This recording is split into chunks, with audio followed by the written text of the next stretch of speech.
Gnaneswara Rao and తన wife Anusha. Gnaneswara Rao అనడం కంటే అజ్ఞానేశ్వరరావు అనడం చాలా మేలు. తను తన వైఫ్ అనుష లవ్ మ్యారేజ్ చేసుకొని పెళ్లి చేసుకున్నారు. కానీ అనుషతో రిలేషన్షిప్ అయిన తర్వాత కొన్ని రోజుల తర్వాత ఈ అమ్మాయిని వదిలించుకోవడానికి ఈ జ్ఞానేశ్వరరావు అనే మహానుభావుడు ట్రై చేయడం మొదలుపెట్టాడు.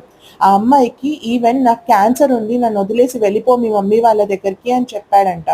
కానీ ఆ అమ్మాయి నిన్ను వదిలి నేను ఎక్కడికి వెళ్ళను, నేను పెళ్లి చేసుకున్నాను, నీ ఏ ప్రాబ్లంలో అయినా నేను తోడుంటానని చెప్పిందంట. అలాంటి అమ్మాయి ఏడాది తర్వాత ప్రెగ్నెంట్ అయితే ఆ అమ్మాయిని వదిలించుకోవాలని చెప్పి నా పేరెంట్స్ మన పెళ్లిని ఒప్పుకోరు, నువ్వు నన్ను వదిలేసి వెళ్ళిపో అని చెప్పడానికి ప్రయత్నించాడు. ఆ అమ్మాయి వినకపోయేసరికి తన ఫుడ్లో ఏదో టాబ్లెట్ కలిపి తర్వాత చున్నీతో తన మెడని చుట్టి గాలాడకుండా చేసి 9 నెలల గర్భిణిని చంపేశాడు. వాడు మనిషా రాక్షసుడా తెలియదు కానీ సొసైటీలో అమ్మాయిలు మీరు ఎవ్వరిని అంత ఈజీగా నమ్మకండి.